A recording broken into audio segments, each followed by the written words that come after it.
Boyle Haggerty in the ring now. Today is the heyday of the pretty boy. Kowalski is called killer. The Flying Gene Blood. Stanley of Chicago. She likes it. Oh, boy, that can hurt. Right here at ringside while we go in for a riot of roughhouse that's flatly called wrestling.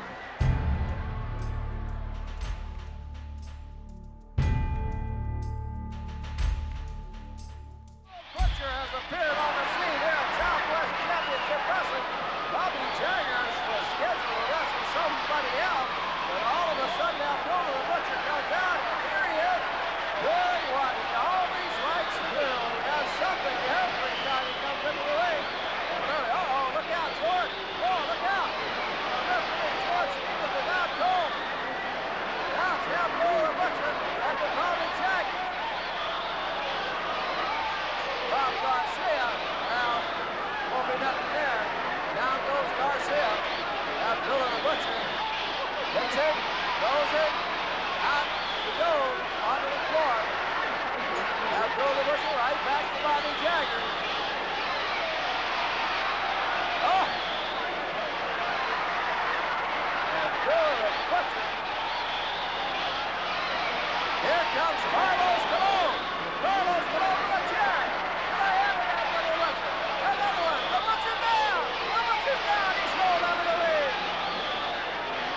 The outrageous behavior of Abdullah the Butcher in the professional wrestling arena has been his calling card for more than 3 decades. To find the roots of Abdullah the Butcher, we must travel to the most southern tip of Canada, to the city of Windsor, which is in the Canadian province of Ontario.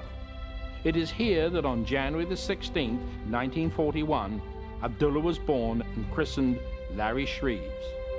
His father, George Russell Shreves, came from North Buxton, Ontario. His mother, Martha, came from Ann Arbor, Michigan. Martha Shreves was to bear 8 children, all of who were raised in their small 2-bedroom home in Windsor, Ontario, a house his mother still lives in to this day. This is how Martha remembers her little son, Abdullah. He was a very cute little boy, fat like his cousin David. They could pass for twins almost. Round face. He didn't have no hair on his head. We lived in a wartime house on McDougall Street.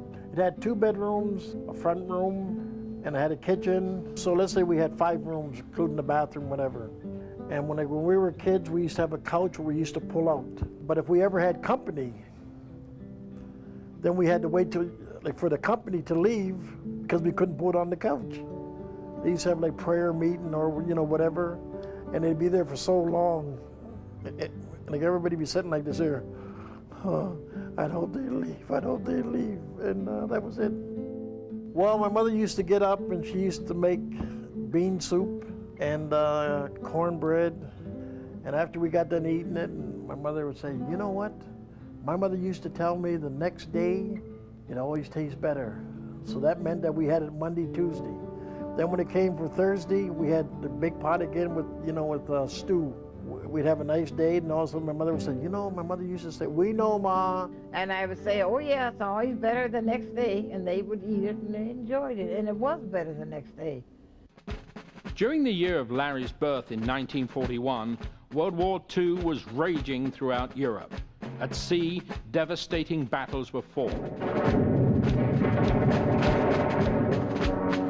England, the London Blitz was at its height.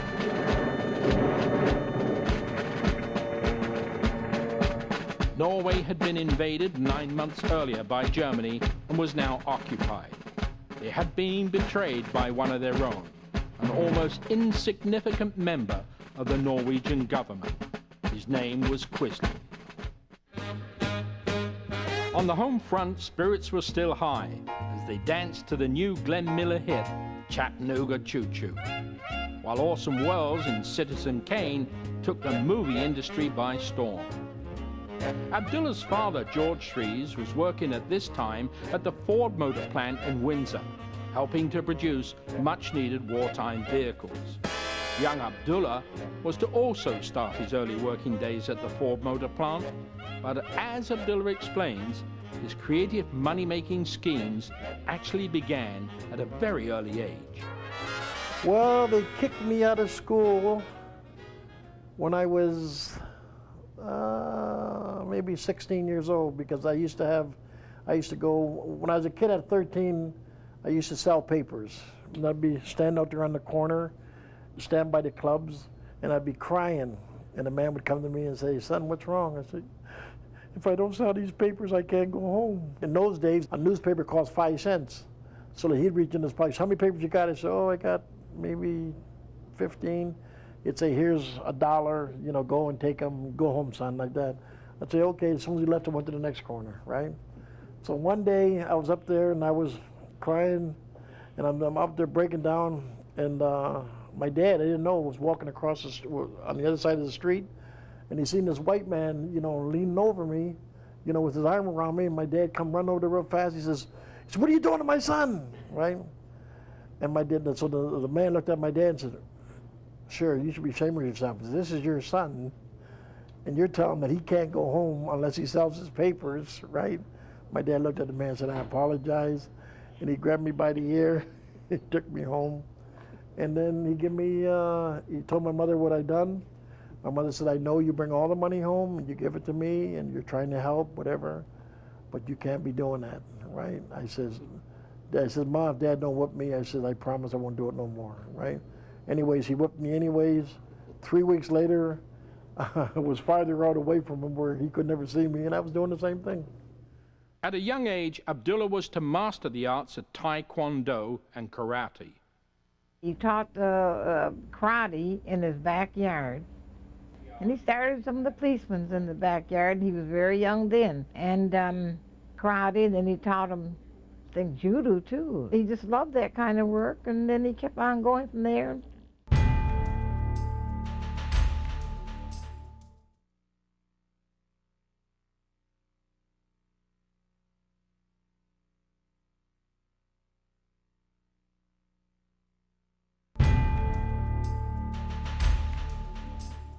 Abdullah's Taekwondo 7th degree belt was to serve him well, and when Vancouver wrestling promoter Rob Fenton took the young Abdullah under his wing, Abdullah realized his dream of fame and fortune. Well, when I got into the wrestling business, I started making money in Vancouver. And the first time they had me on TV, the people started calling in. The ratings jumped so high, it was unbelievable. Rod Fenton came to me and says, "Son, in 6 years, we have never sold this building out like this." So he said to me, he says, "The place is packed, and the people are just coming out like flies." Down goes the referee. Abdullah Butcher right there. There's a hit back. And the promoter came to me, he said, "Sign here." So I signed, he handed me the cash money. I look at it, and we have on there $700 and something. So I said, "Oh, thank you, sir." Right? I was shaking. He said, "Count the money." You know, I was so nervous, you know what I mean? I've never seen this kind of money before. Then all of a sudden he says, "Okay," he said, "you keep up the good work." Then I ran to the bathroom real fast. I flushed the toilet like it was going on the style. Started taking the money out. I kept counting like that, and all of a sudden I said to myself, "Oh my God." So, boy. He's tough. He's mean. Now he goes out to tuck in with something out of his wrestling business. One time a preacher said to me, "Abdullah, why do you get the people so excited? You get them screaming and hollering and shouting." I says, "Well, I'm in the same line as you." He said, "What do you mean? It's different." I said, "You get the people screaming and jumping up and rolling on the floor and hollering and shouting so they can come back. So they can do what? Give you more." I don't know what it is, but it is taking its toll on Big Tug Taylor. He's in trouble. I remember my mother used to be on her hands and knees scrubbing floors for a funeral home. Those days, I think she was getting maybe $10, $12 a week or whatever it was. One day I came home. I said, "Where's Ma?" He says, "Oh, she's at the funeral home working." I went over there and I says, "Mom, get up. Come on." She said, "Shh." So I says, come on, you're finished. That's what he said right there. He said, "Get your things. You're through. You're not working here no more. I'm taken care of. You're not working here no more." My mother left, and that was 36 years ago. A great deal of the money Abdullah has earned is due to his great success in televised wrestling events in Tokyo, Japan. Here, in a tag team match, he goes to work on Reki Steamboat.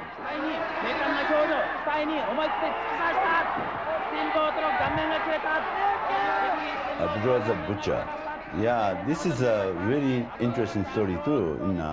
I don't like too much this kind of style, but a very good character. People like this character. Well, the first time they wanted me to go to Japan, they made me an offer, and I says, it's not enough. And I said to them, people have never seen me. I said, people have never seen nothing like me in Japan. Whoever's over there, Lou Thez or Bruno Sammartino, Hans Smith, Bobo Bazile, all these guys,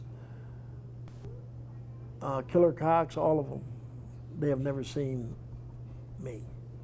The guy says, okay, I'll give you this amount of money, show me what you can do. When I went there, you see me on the TV, everything went sky high. When I got back to Windsor, Ontario, they asked me to come back in 2 weeks. Went back in 2 weeks. Got finished, they wanted me back. They wanted me back. I've been going to Japan 30 years.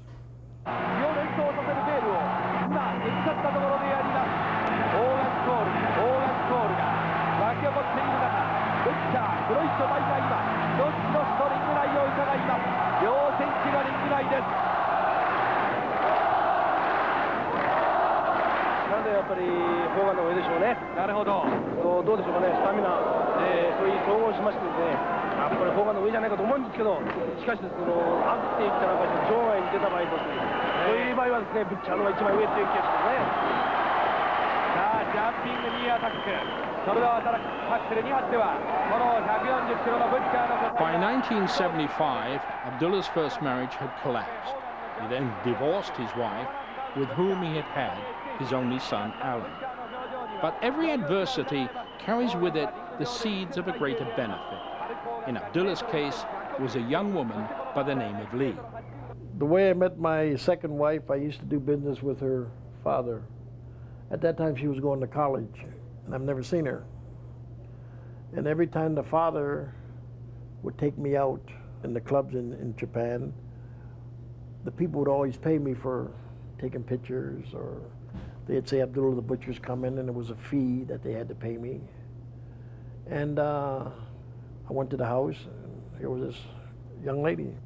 So the father said, come on, I want you to meet Abdullah the Butcher, crazy man from Sudan. One day we went out, and I says, I like your daughter. Japanese marry Japanese, you marry your own kind. And I said, but you're not Japanese, you're half and half. He said to me, yes, half and half marry. You marry your own kind, I married this kind, I can marry this kind, right? But you, blah, blah, blah, blah, you stay away from my daughter, blah, blah, blah, stuff like that. You don't come to my house no more. We only do business office. Okay. So Abdullah's attention switched back from love to war, and Japanese fans witnessed his unforgettable battle against Hulk Hogan.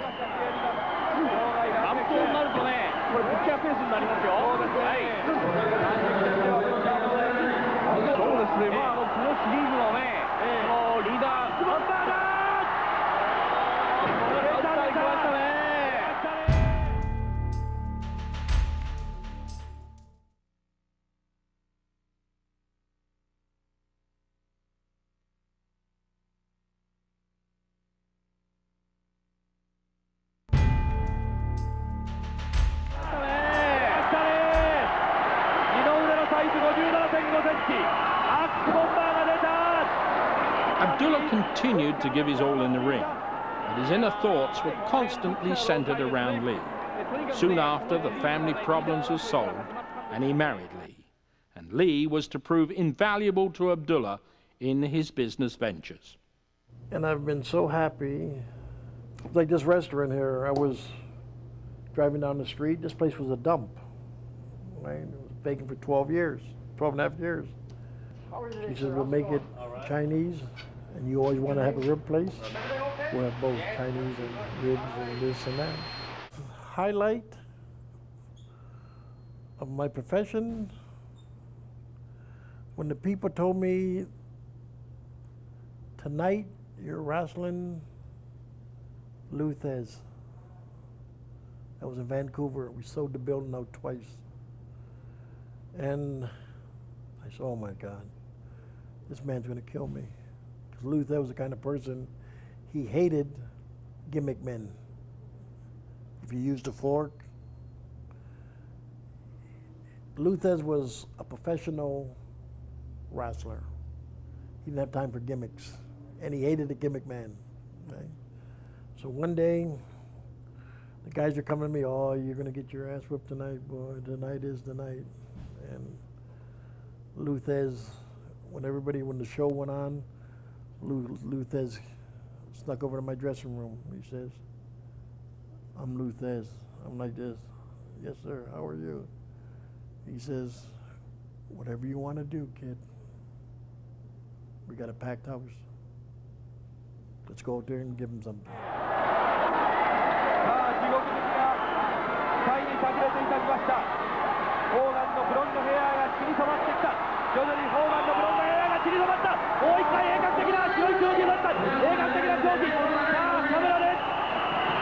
ご覧いただけると思いますが、鋭角的な狂気。私の衝動の中に。 There is no doubt that Abdullah the Butcher scars his opponents, but he has also suffered the same fate. Well, the scars on my forehead, it's a long story. A lot of my scars are from the hard way. One time a promoter asked me, he said, Abdullah, we'd like to split you open. Split me open. Hard way. Going a hard way. I said, I don't care, go ahead. They used to grab me, run me into the post. And those days they used to have bolts into the post, right? The guy would take me, run me in there, and I'd go.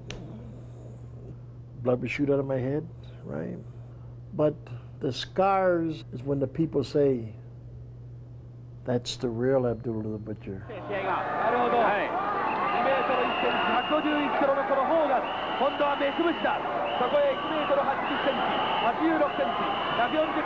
Every time I look in the mirror at myself, I say, this one made me this much money, this one made me so much money, and this one made me so much money.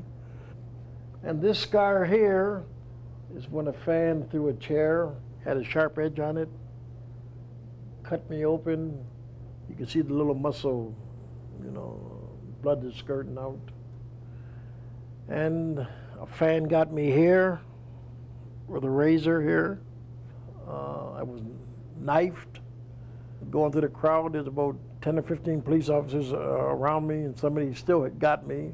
Another time I was wrestling, and a lady came with a long hairpin and stuck it right into my ass. And I hollered, ah! But I'm gonna keep going. I'll never stop. And I can stop today or tomorrow. But it's in me. I'm used to getting up. I'm used to traveling. I'm used to going here and there. Did you ever see the boxing movie, Champ?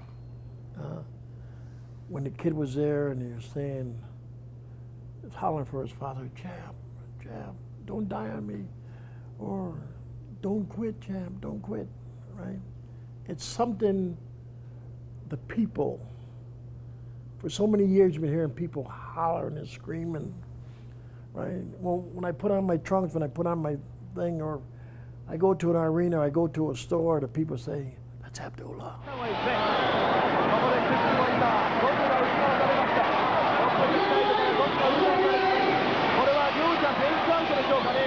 Abdullah the Butcher was one of the wildest people in professional wrestling. Now, there's a business where there was a lot of big, strong, tough wrestlers that do anything to win.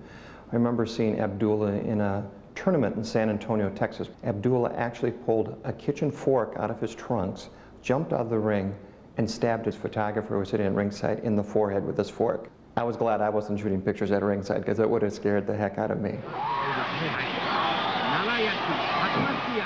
Your main thing is you never forget where you came from. And a lot of people who know me, when I go to Windsor, Ontario, I always knock on their door. How are you? You understand, Mrs. Chase? Or how are you? So I knock on these people's doors, not to walk in, to have a cigar and walk, oh, I'm this. No, I don't have time for that. Because a lot of people who make it, they forget where they come from. You see what I mean? And I have never forgotten. That's why I tell a lot of people says, well, you never worked a day in your life. I say, hey, my mother and my father, my brothers and sisters, we all worked together to keep the house going. I sold papers, this one done this, one worked the elevator, everybody done what they had to do. Abdullah's career is still today as relentless as ever, but even the great cannot hide from the realities of life and death. In Abdullah's case, it was the loss of his father and the tragic death of his closest brother, Harold. These losses have brought him ever closer to church and family. The whole key is everybody is the same. People come to me and say, oh, Abdullah, you're a celebrity, you're this, you're that. So we're all celebrities. When you talk about money, fame, it's what? A man who's a millionaire or a billionaire or whatever, they put him in the ground or they cremate you. Everybody goes to the same place. So I've never changed because I know where I come from. I could depend on him. And he said, Ma, you can always depend on me. Don't worry about that. And if I needed anything, I'd call up to him. It's on its way, Ma. He was very good like that. Very, very good. He took care of me. He is handcuffed. Carlos Colon to the ropes. I'll never get out of the wrestling business. I'll probably die in the ring. I love it. I can still go, I can still move. I'll never stop. Like my mother says to me many times, when are you gonna give it up? I said, no, I can't. I go to an arena, I go to a store, the people say, that's Abdullah. What do you mean? It keeps me going, it keeps me alive. I can go in the ring and still draw the people. I can still hear the people hollering, Abdullah the Butcher, Abdullah the Butcher, right? This is the real thing. When I can't produce, then I get out. And I told my wife, if something ever happens to me, just cremate me, take my ashes. If my mother's still alive, go to my mother and father's grave and sprinkle my ashes, take them to Japan. That's the way I want to go. That's it.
Please refer to your manuals.